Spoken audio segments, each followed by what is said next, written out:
Oops, pardon me. Coming through. Sorry about that. Hey, YouTubers, my name is X Factor. We're on Land Kingdom Conquest as I start off in the rib, trying to knock down C and eventually a jet and pester several air targets. But today we want to talk about two very specific things, one of which needs your input if you want to say on how Battlefield 4 is going to be balanced, and the other one is an update from DICE. There's a massive game update coming to us any day now. End of January, beginning of February, and of course the timing might change based on if there might be a problem in the build, but it looks like it could literally launch any day. The good news is this: no matter what platform you're on, it's all going to be patched. Currently, Battlefield 4 has different versions depending on what console you're on. Old gen, current gen, or PC. There's little variances there, but it looks like we all might be playing the same version of Battlefield 4 in the next couple days, which will be nice. When you go to look up information online, you don't have to worry about what console you're on. Is it old or current gen, or if you're on PC. The mechanics of gameplay should match, and of course the mechanics of the weapons and attachments should match as well, including some of the damage, because the DMRs are going to be changed, along with various types of grenades, including impacts and minis. The question I have, will this be the big update where we start to address some of the core gameplay issues, such as the hitboxes, and more importantly, the hitboxes lagging behind, where you look at a player and his hitbox is 2 to 3 seconds behind where he was or where he's going. So if he's standing up on your screen, he might be laying down. Or if you pre-fire spot, his hitbox actually might be there as his player animation slowly lags into it. An FPS is supposed to be sharp, crisp, and responsive. Let's hope we're taking positive steps to fix some of those issues that have been plaguing the game since release. Alan Kurtz, aka Demise99, has been putting various tidbits of information on his own Twitter account looking for feedback on various things. A couple things we just covered, including the grenades. But there's several other mechanics, including how the fast attack aircraft behave, and a couple other balance issues that you can have your say on. There's going to be a link down below that you guys can actually vote on this, but we're going to cover them right now. First one up is the subject of attack boat air defense.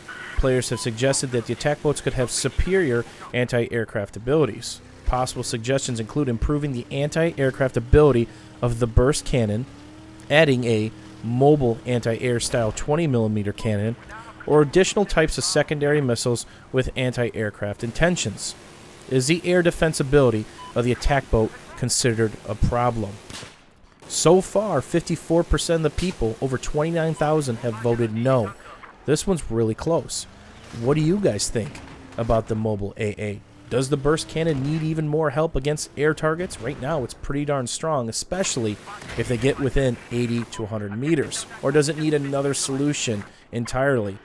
Next one up is the FGM 148. A damage increase against tanks. Right now, it seems to be considered the weakest of the anti-tank missiles for engineers. They've considered increasing the damage it does from 25% to 34% against tanks per shot. So far, 77% of the people have said yes, that sounds like a good idea. Next up is the topic of stealth jets. After the most recent update, players are reporting the stealth jet 20mm cannons are now slightly overpowered. Is this a universal feeling? There's also been concern about the 25mm and 30mm not receiving any changes. Are changes here desirable? Basically, DICE is asking, should we retweak all of the stealth jet primaries? So far, 58% of the voters, just about 28,000, have said yes.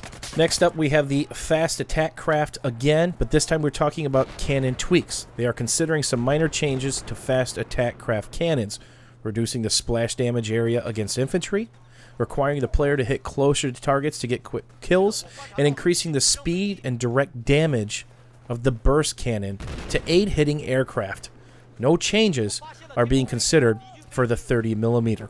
So both the 25 and the burst 25 looks like they're going to be adjusted, because 63% of the people who have voted, over 30,000 have voted yes so far.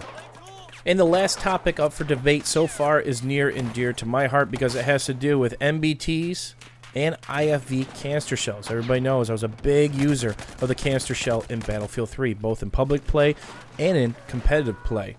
Canister shells in the MBT and IFV seem less popular than Battlefield 3 and could possibly use a buff.